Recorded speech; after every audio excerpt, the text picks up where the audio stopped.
bedo ka mienjo sectors mopogore opogore. Kopogore gi mano, bende walose bende omenda ma bende ibiro bed kitiyo godo nikech mar mondo mi chok pach jopiny.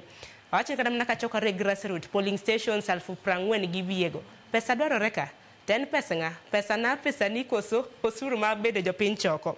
Ilose mano bang'e to bende walose ginero ma bende conclave ni biro bedo katie konya korom ga jwanka luore kod ogai mar ODM. Udaro mar mondo mi otiek okenge kaka economic exclusion. Iwacho ni weche motenre kod ochumi nitiere unemployment koso yudo thuolo mago mag tija hinya kaluore kod rawere ma pachoka kanyakla kod weche motenre kod transparent accountable governance kakitayo piny Kenya. Opondo. Erokamano Sharon, adwa chako gi kuma mheshimiwa otieke. Ni dialogue kaka wane Kenya kasani ichwang ni malo kabisa.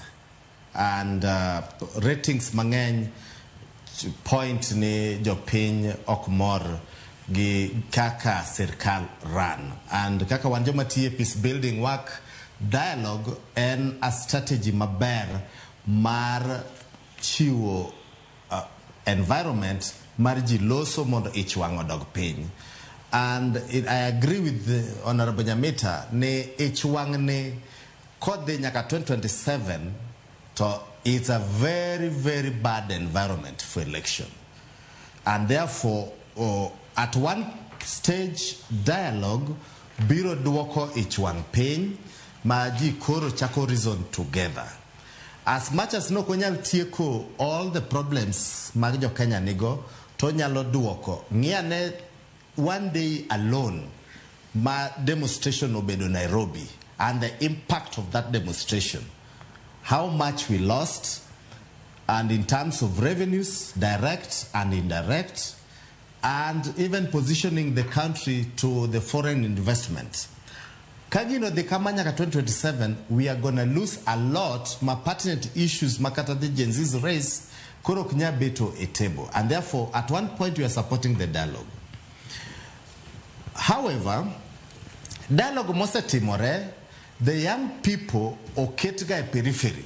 Ibro Yuronika and a committee of 50 people, 45 gin jodongo. To Jia Beach e magin rawere. This time round, if the conclave is to be realistic and wangeni Gen Z's be mono raise these issues, one give in the young people kore me opportunity to be in the table. Mondo gikelu wechegis from the grassroots level to the national level. And I totally agree, ni as much as ni dialogue provide opportunity, madjo piny mondo losi, onogobedi there's a political goodwill.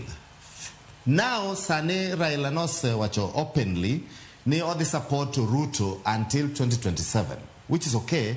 There is a national political goodwill. Tokonego bedni and conclave mar one part of the country. Onego bedni this conclave irali all Kenya, all political divide, across political divide, and all sectors of economy, mondo abed together. Gibed jo poor, gibed jo boda, gibed jo university students, gibed civil society organizations kaka wan kama, gibed jo bura kaka Honorable Nyamita gini.